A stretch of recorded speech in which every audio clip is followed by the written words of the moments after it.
नमस्ते दोस्तों। क्या आपने कभी सोचा है कि पौराणिक कथाओं में महिलाओं की भूमिका इतनी महत्वपूर्ण क्यों रही है? क्यों हर धर्म ग्रंथ और हर पौराणिक कथा में एक नारी ही कहानी को दिशा देती नजर आती है? क्या यह महज संयोग है या इसके पीछे कोई गहरा संदेश छुपा हुआ है? सोचिए, यदि सीता रामायण से हटा दी जाएं, द्रौपदी महाभारत से गायब हो जाएं या पार्वती शिव की कथा से अनुपस्थित हो जाएं, क्या हमारी ये कहानियां अधूरी और फीकी नहीं लगेंगी? आखिर क्यों सभी धार्मिक दृष्टिकोण नारी को सिर्फ एक साधारण पात्र नहीं बल्कि सृष्टि की आधारशिला मानते हैं? आज हम बात करेंगे उन रहस्यों की जो पौराणिक कथाओं में छिपे हैं, उन भूमिकाओं की जिनमें महिलाओं ने न केवल अपने परिवारों को संभाला बल्कि संपूर्ण सभ्यता को आकार दिया। क्या नारी की भूमिका एक शक्ति है, एक प्रेरणा है, या उससे भी कहीं अधिक? इस सवाल का जवाब ढूंढने के लिए हमें धर्म, परंपराएं और प्रतीकों की गहराइयों में जाना होगा। तो बने रहिए हमारे साथ, क्योंकि इस सफर में आपको ऐसे तथ्य और कहानियां सुनने को मिलेंगी जो न केवल आपको सोचने पर मजबूर करेंगी बल्कि आपके नजरिए को भी बदल देंगी। अब कहानी की गहराइयों में उतरते हैं और समझते हैं नारी की इस अनोखी यात्रा को। पिछले भाग में हमने एक सवाल उठाया था, पौराणिक कथाओं में महिलाओं की भूमिका इतनी महत्वपूर्ण क्यों है? अब हम इस सवाल के जवाब की ओर धीरे धीरे बढ़ते हैं। आइए सबसे पहले रामायण और महाभारत की उन कहानियों को याद करें जिन्होंने भारतीय संस्कृति को गहराई से प्रभावित किया है। क्या आपने कभी गौर किया कि इन कहानियों में हर बड़ा मोड़, हर बड़ा फैसला कहीं न कहीं एक नारी के इर्द गिर्द घूमता है? रामायण में माता सीता को ही लीजिए। वह सिर्फ राजा राम की पत्नी नहीं थीं, वह धरती की पुत्री थीं, पृथ्वी से उत्पन्न। वह न केवल त्याग और समर्पण का प्रतीक हैं बल्कि अपने अधिकार और सम्मान के लिए संघर्ष करने वाली एक दृढ़ नारी भी हैं। जब रावण उनका अपहरण करता है तो यह घटना केवल राम रावण के युद्ध का कारण नहीं बनती बल्कि यह पूरी कथा का मूल है।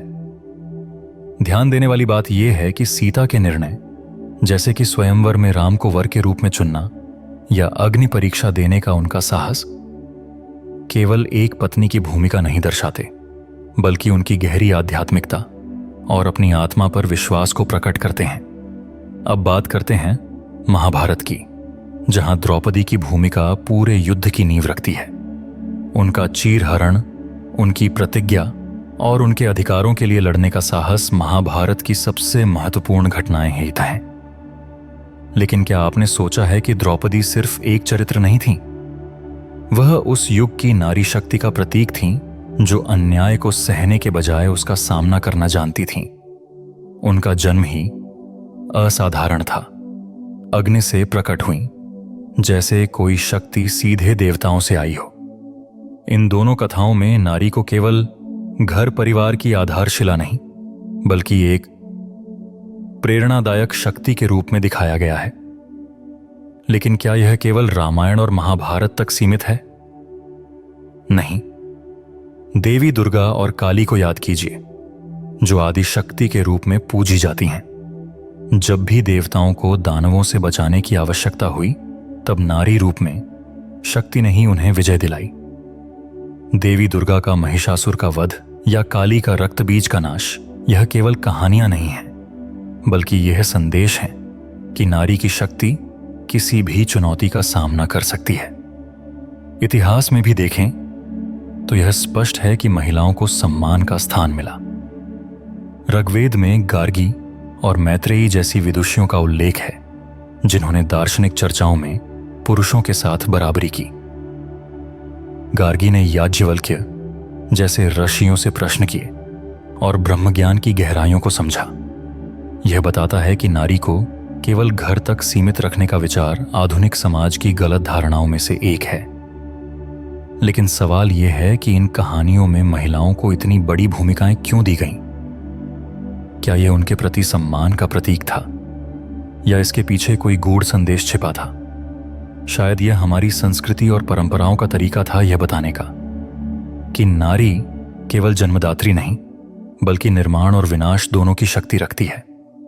अब जब आप इन कहानियों और घटनाओं को सुनते हैं, क्या आपको महसूस होता है कि नारी का महत्व कितना गहरा और बहुआयामी है?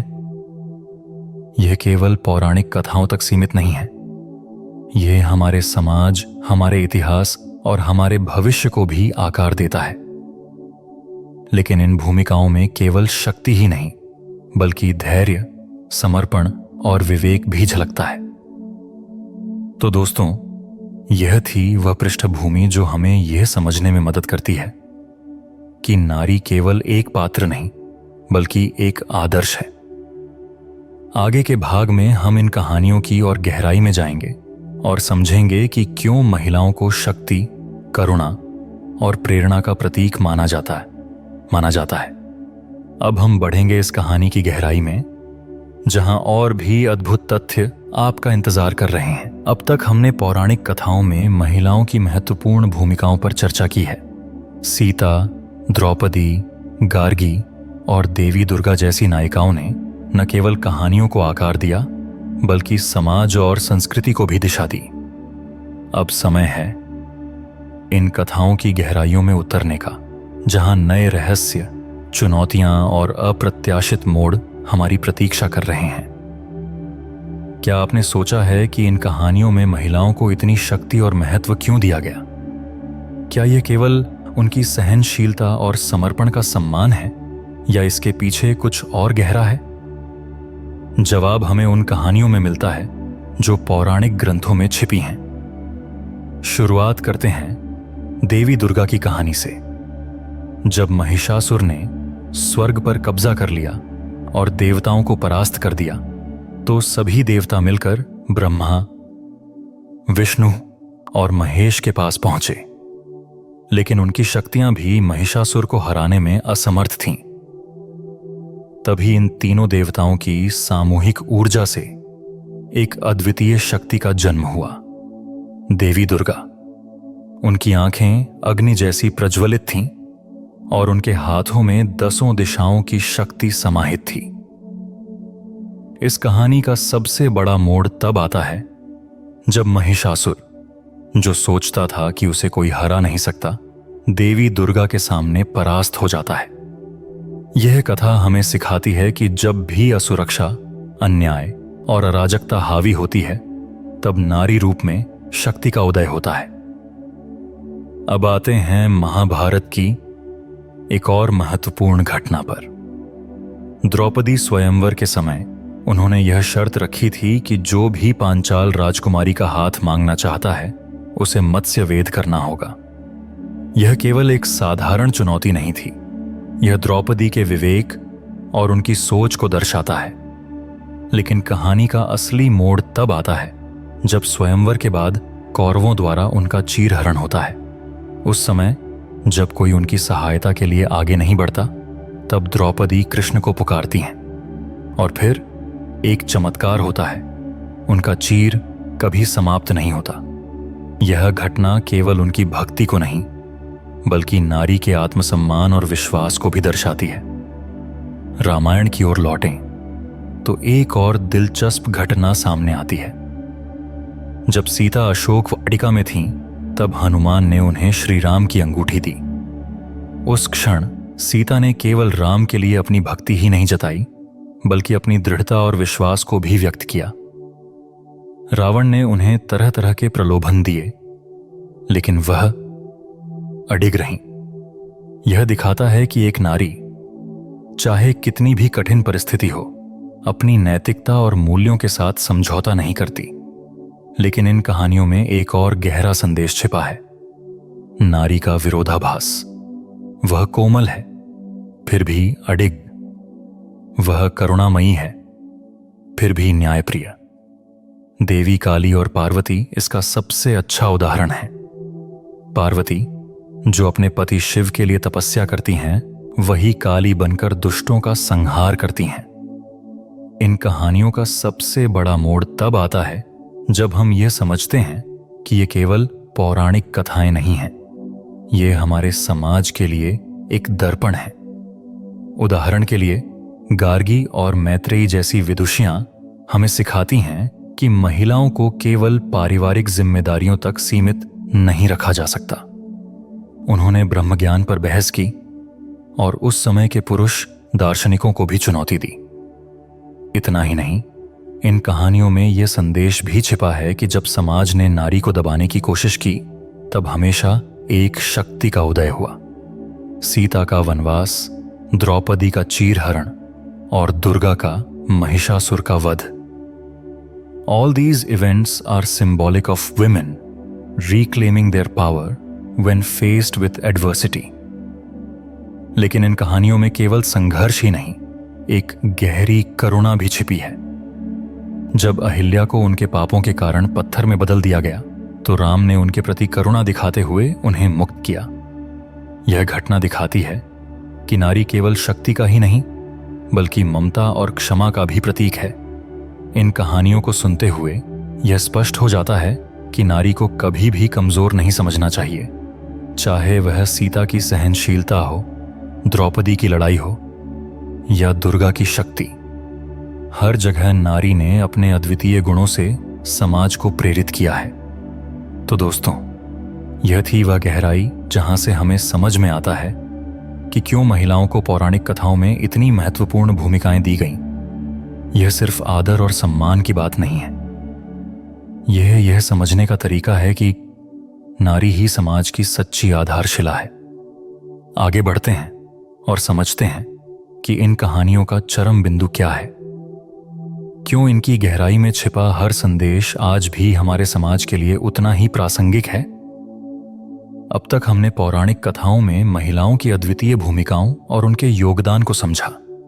सीता का त्याग, द्रौपदी का साहस, देवी दुर्गा की शक्ति और गार्गी की बुद्धिमत्ता ने हमें यह महसूस कराया कि नारी केवल एक सहायक पात्र नहीं, बल्कि संपूर्ण कथाओं की आधारशिला है। अब समय आ गया है इन कहानियों के चरम बिंदु पर पहुंचने का, जहां सच्चे संदेश और गहरे सबक उजागर होते हैं। रामायण की उस घटना को याद कीजिए जब लंका युद्ध के बाद राम ने सीता से अग्नि परीक्षा की मांग की। यह वह क्षण था जिसने दर्शाया कि समाज किस प्रकार नारी की पवित्रता और चरित्र को संदेह की दृष्टि से देखता है। सीता, जो पहले ही रावण के चंगुल से मुक्त हो चुकी थीं, समाज की इस अपेक्षा के खिलाफ खड़ी हो जाती हैं। अग्नि परीक्षा का परिणाम उनकी पवित्रता का प्रमाण बनता है, लेकिन यह घटना सवाल खड़ा करती है, क्या नारी को हमेशा खुद को साबित करना होगा? इस कहानी का चरम यह दिखाता है कि नारी की शक्ति उसके चरित्र की दृढ़ता में है, न कि समाज के मानकों को पूरा करने में। महाभारत में द्रौपदी के चीरहरण का दृश्य शायद भारतीय पौराणिक कथाओं की सबसे दर्दनाक घटनाओं में से एक है। लेकिन इस घटना का चरम तब आता है जब कृष्ण उनकी रक्षा के लिए आते हैं। यह न केवल उनकी भक्ति और आस्था का परिणाम था, बल्कि यह भी दर्शाता है कि नारी को अन्याय के खिलाफ खड़ा होने का अधिकार है। द्रौपदी ने स्वयं यह निर्णय लिया कि वह कौरवों से प्रतिशोध लेंगी, और उनकी यह प्रतिज्ञा महाभारत के युद्ध का मुख्य कारण बनी।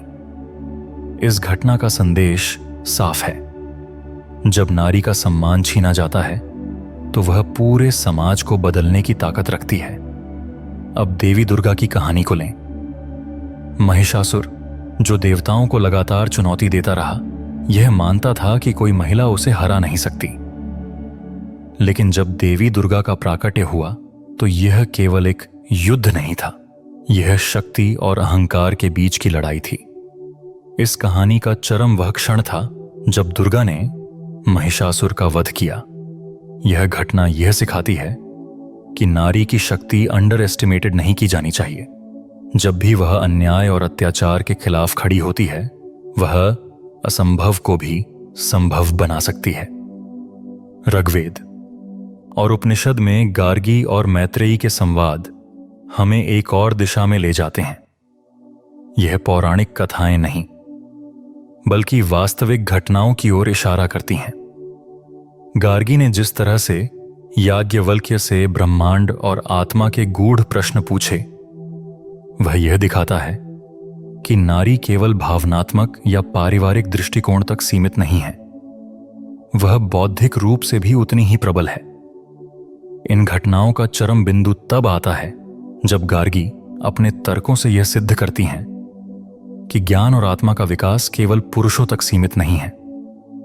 इन सभी कहानियों के चरम बिंदु यह सिखाते हैं कि नारी न केवल शक्ति और भक्ति का प्रतीक है, बल्कि वह सृष्टि के हर पहलू में समान रूप से भागीदार है। चाहे वह युद्ध हो, धर्म हो या ज्ञान की खोज, नारी हर जगह अग्रणी है। लेकिन इन कथाओं का एक और गहरा संदेश यह है कि नारी को हमेशा अपने अधिकारों और सम्मान के लिए संघर्ष करना पड़ा है। इन घटनाओं के बीच एक चीज समान है। हर बार जब नारी ने अपने आत्मसम्मान और अधिकारों के लिए खड़ा होना चाहा, उसने न केवल समाज के नियमों को चुनौती दी, बल्कि नए आदर्श भी स्थापित किए। यह संदेश न केवल पौराणिक काल के लिए प्रासंगिक है, बल्कि आज भी उतना ही महत्वपूर्ण है। आइए अब इस कहानी को उस बिंदु पर ले चलते हैं जहां यह सबक हमारे जीवन और समाज को नई दृष्टि से देखने में मदद करे। हमने आज के इस सफर में पौराणिक कथाओं में महिलाओं की भूमिका, उनके संघर्ष और उनके योगदान की गहराई को समझने की कोशिश की। देवी दुर्गा से लेकर गार्गी और मैत्रेयी तक हर कथा यह दर्शाती है कि नारी केवल एक सृजनकर्ता ही नहीं, बल्कि एक संरक्षक और मार्गदर्शक भी है। यह केवल पौराणिक कहानियों की बात नहीं है, यह उस जीवन दर्शन का हिस्सा है जो हमें बताता है कि नारी के बिना यह सृष्टि अधूरी है। अगर आप गौर करें तो हर कहानी में एक सामान्य धागा है। नारी को हमेशा समाज की सीमाओं, चुनौतियों और असहज परिस्थितियों का सामना करना पड़ा है। लेकिन इन कहानियों में जो सबसे बड़ा संदेश है वह यह है कि नारी केवल संघर्ष करने के लिए नहीं बनी, बल्कि बदलाव लाने के लिए बनी है। चाहे वह सीता की सहनशीलता हो, द्रौपदी का साहस या दुर्गा की शक्ति, हर कथा यही सिखाती है कि नारी में वह सामर्थ्य है जो पूरे समाज को बदल सकती है। सोचिए, क्या होता अगर सीता ने अपनी अग्नि परीक्षा के खिलाफ आवाज उठाई होती? क्या द्रौपदी का चीरहरण केवल एक घटना बनकर रह जाता अगर वह अन्याय के खिलाफ खड़ी ना होती? क्या होता अगर गार्गी और मैत्रेयी ने अपने ज्ञान की खोज में कदम न बढ़ाए होते? इन सवालों के जवाब हमें यह एहसास कराते हैं कि नारी का हर निर्णय केवल उसकी खुद की नहीं, बल्कि समाज की दिशा तय करता है। आज जब हम इन कहानियों को पढ़ते हैं तो हमें यह समझना चाहिए कि वे केवल अतीत के संदर्भ नहीं हैं, वे आज भी उतनी ही प्रासंगिक हैं। समाज ने समय के साथ बदलाव जरूर किए हैं, लेकिन क्या हम सच में उन आदर्शों को पूरी तरह से समझ पाए हैं? क्या नारी को आज भी वह सम्मान और स्वतंत्रता मिली है जिसकी वह हकदार है? यह सवाल केवल एक चर्चा का विषय नहीं, बल्कि आत्म मंथन का कारण होना चाहिए। इन कहानियों का सबसे बड़ा सबक यह है कि नारी का सम्मान केवल उसका अधिकार नहीं, बल्कि समाज की प्रगति का आधार है। जब भी हमने नारी को दबाने की कोशिश की है, तब समाज ने ठहराव का अनुभव किया है, और जब जब हमने नारी को सम्मान दिया है, तब समाज ने नई ऊंचाइयों को छुआ है। आपके लिए एक सवाल है, क्या हम इन पौराणिक कथाओं से मिली सीख को अपने जीवन में लागू कर रहे हैं? क्या हम नारी को उसकी पूरी स्वतंत्रता, सम्मान और अधिकार दे रहे हैं? यह केवल पौराणिक काल का सवाल नहीं है, यह आज का सवाल है। दोस्तों, यह सफर यहीं समाप्त नहीं होता। यह केवल एक शुरुआत है उन कहानियों को समझने की जो हमारे जीवन को दिशा देती हैं। अगर आपको यह यात्रा पसंद आई हो तो इसे दूसरों के साथ साझा करें और एक वादा करें, हर नारी को वह सम्मान दें जिसकी वह हकदार है। आपसे अलविदा लेते हुए यही कहना चाहूंगा, नारी केवल शक्ति का प्रतीक नहीं है, वह सृजन और परिवर्तन का मूल है। उसे सम्मान दें, उसकी आवाज सुनें और उसके साथ एक नया समाज गढ़ें। धन्यवाद। हमारी इस वीडियो का सफर यहीं खत्म होता है, लेकिन जाने से पहले हमारा आपसे एक सवाल है। इस वीडियो में किस चीज ने आपको सबसे अधिक प्रभावित किया है? कमेंट में लिखकर अवश्य बताएं, ताकि हम सब एक दूसरे के विचारों को जान सकें। और हमारे YouTube चैनल पौराणिक गुरु को लाइक और सब्सक्राइब करें, और साथ ही Facebook पर फॉलो जरूर करें, क्योंकि हम इसी तरह की रोचक कथाएं आपके लिए रेगुलर लाते रहेंगे। अगली वीडियो में फिर मिलेंगे, तब तक के लिए यूं ही खुश और मुस्कुराते रहिए।